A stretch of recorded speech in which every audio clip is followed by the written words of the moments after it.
It's a really exciting time to be alive. We have a front row seat to the only known transformation of a world powered by dirty fossil fuels to a planet that gets its energy from renewable, clean sources. It's going to happen just once, right now.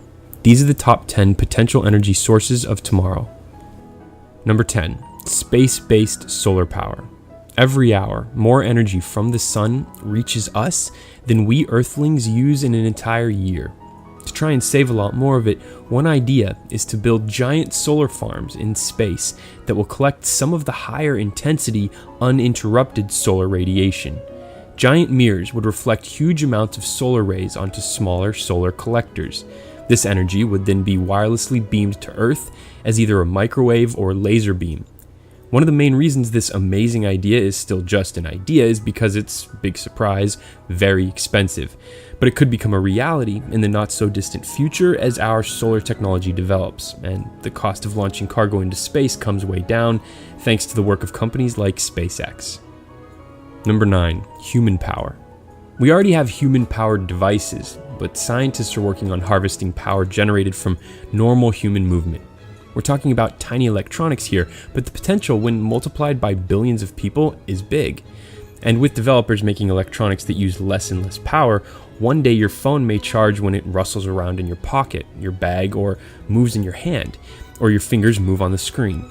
At Lawrence Berkeley National Laboratory, scientists have even demonstrated a device that uses viruses to translate pressure into electricity. Yes, it's amazing as it sounds, and no, there's no way I'm going to try and explain how it works. Of course, it's linked below if you want more info. There are even small body-worn systems that passively produce electricity when you move. Human power isn't going to solve global warming, but every little bit helps. Number 8. Tidal power. Harnessing all the energy in the motion of the ocean could power the world several times over, which is why over 100 companies are trying to figure out how. Because of the focus on wind and solar, the tidal energy industry kind of got elbowed out of the early mix, but these systems are quickly becoming more efficient. For one, meet Oyster, a 2.4 megawatt producing hinged flap that attaches to the ocean floor and, as it opens and closes, pumps high pressure water on shore where it drives a conventional hydroelectric turbine. One of those could power a whole housing development or a couple massive residential towers, roughly 2,500 homes. An engineer with the Air Force Academy has created the Terminator winged-shaped turbine that employs lift instead of drag, allowing it to theoretically harness 99% of a wave's energy instead of the 50% that current tidal projects can get. And Perth, Australia, just got the world's first ever wave-powered desalination plant that provides the city with enough drinking water for 500,000 residents. Number 7. Hydrogen. The element hydrogen, by far the most abundant in the universe, is very high in energy, but an engine that burns pure hydrogen produces almost no pollution. This is why NASA's powered its space shuttles and parts of the International Space Station with this stuff for years. The only reason we're not powering the entire world with hydrogen is because it only exists on our planet in combination with other elements like oxygen. You know, good old H2O. Russia even converted a passenger jet to run on hydrogen in the late 80s, and Boeing recently tested small planes that fly on hydrogen. Once the hydrogen is separated, it can be pumped into mobile fuel cells in vehicles that are able to directly convert it into electricity. These cars are now being manufactured on a fairly large scale. Honda is planning on demonstrating the versatility of its new hydrogen fuel cell car by plugging it into a model home in Japan to power the house, instead of the car sucking electricity from the building like its electric-powered competitors have to do. Honda says one of these fully fueled cars could power an entire house for a whole week, or drive 300 miles without refueling. The main obstacle right now is the relatively high cost of these vehicles and the lack of hydrogen stations to refuel them. Although California now has plans for 70 of these stations across the state, South Korea is expected to have a total of 43 soon, and Germany's aiming for 100 by 2017. Number 6. Geothermal heat from underground lava beds. The method of converting the heat rising from the depths of the molten core of the Earth into energy, also known as geothermal, powers millions of homes around the world, including the electricity usage for 27% of the Philippines and 30% in Iceland. But an Icelandic deep drilling project may have recently discovered the Holy Grail when it hit a pocket of magma, which had only happened once before in Hawaii. The team pumped water down into the hole, which the scorching magma instantly vaporized to a record-setting 842 degrees Fahrenheit. This highly pressurized steam increased the power output of the system tenfold, an amazing success that should lead to a giant leap in the energy-generating capabilities of geothermal projects around the world. Number 5. Nuclear waste. Nuclear fission power plants are the traditional reactors that have been in use around the world for decades and provide the United States with 20% of our electricity. They use something called light water technology to surround the fuel rods with water, which slows the neutrons and allows for a sustained nuclear reaction. But the system is really inefficient. Only 5% of the uranium atoms in the rod get used up by the time it has to be removed. All that unused, highly radioactive uranium just gets added to our growing stockpile of nuclear waste. But now, finally, there appears to be another, more efficient way, called a fast reactor, where the rods are submerged in liquid sodium instead of water. This allows 95% of the uranium to be used, instead of the unacceptably inefficient 5%.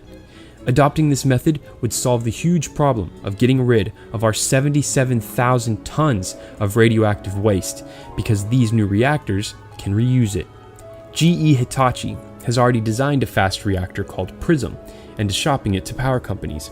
But the biggest obstacle is the high cost of building new nuclear power plants. Plus, you have to overcome the political stigma that nuclear is a dangerous energy source. Still, the benefits are huge. It's a proven technology that emits pretty much no greenhouse gases. The big success story is France, who has 75% of its electricity needs met by its 59 nuclear power reactors. Number 4. Solar windows. With production and installation costs getting cheaper by the day, solar power is taking off around the world. Europe is the best in photovoltaics and is driven by its leader, Germany. On an average sunny day in 2012, Deutschland got as much energy from the sun as 20 nuclear power stations, enough to power 50% of the country. Spain is now generating more than 50% of its power from renewable resources like solar. A California desert is home to the largest solar power station in the entire world, and the United States increased its solar capacity by nearly 500% from 2010 to 2014. And if you think that that's as fast as solar can possibly grow, listen to this. Researchers at the Los Alamos National Laboratory in New Mexico just made a significant breakthrough in quantum dot solar cell technology that will allow highly efficient solar panels to double as transparent windows. When this technology becomes cheap enough to hit the mass market in the next couple of years, every sun-exposed window in the world will have the potential to be converted into a mini power station. Number 3. Biofuels. From 2002 to 2013, biofuels grew more than 500% in the US, as production of crop-derived ethanol and biodiesel became a mainstream substitute or supplement to gasoline in our cars. In fact, back in the day when Henry Ford first developed his Model T, he thought it would run on ethanol. The discovery of vast amounts of cheap oil all over the world unfortunately made it the go-to energy source, but renewable biofuels are making a strong comeback now. The only problem is that the currently dominant first generation of biofuels use the same land and resources that have traditionally been used to grow food, which is driving up the cost of food and causing big problems in a lot of the developing world. So something has to change if biofuels are going to give us a chance at replacing oil with something clean burning. That's where a plant like switchgrass comes in. It's hardy, it grows like a weed just about anywhere, and it isn't food. But if we wanted to run all of the world's cars on it, we'd need to plant it on an amount of land equivalent to the entire countries of Russia and the United States combined. So that's not going to work. This brings us to the third generation of biofuels, algae, which has all the right ingredients to replace oil once and for all. Algae's natural oil content is greater than 50%, which means it can be easily extracted and processed. We can convert the remaining parts of the plant into electricity, natural gas, and even fertilizer to grow even more algae without chemicals. Algae grows quickly and doesn't need farmland or fresh water. Just last month, Alabama became the world's first algae biofuel system that can also effectively treat human wastewater. This actually resulted in a carbon negative outcome. The 40,000 a day demonstration plant basically floated giant bags on a bay, pumped wastewater into them, added a little algae, and then let the sunlight do its thing. Before long, algae had grown everywhere and cleaned the wastewater so well it could either be released back into the bay or reused by people as drinking water. Number 2, flying wind farms.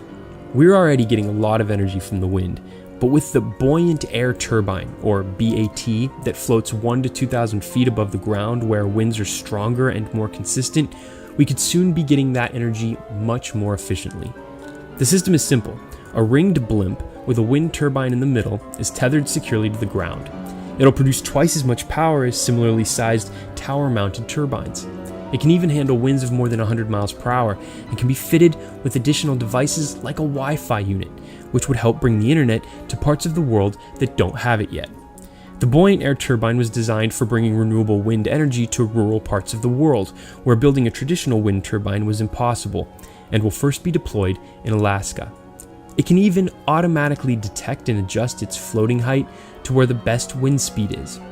When the wind speed is dangerously high, the thing will dock itself, eliminating the need for manual labor. Flying wind turbines like this should soon replace all the less efficient tower-based systems and could allow for the construction of offshore wind farms that have, until now, been really expensive to build. Number 1, fusion. Unlike fission, nuclear fusion doesn't create any deadly nuclear waste because it fuses atoms together instead of splitting them apart, so there's no threat of a runaway reaction that could lead to a meltdown event. But this is easier said than done. One nuclear prize-winning physicist described fusion as trying to put the sun into a box.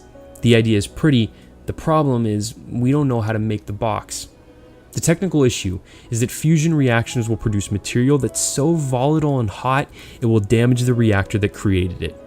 This isn't stopping private companies and governments from spending billions to research the technology and solve these problems.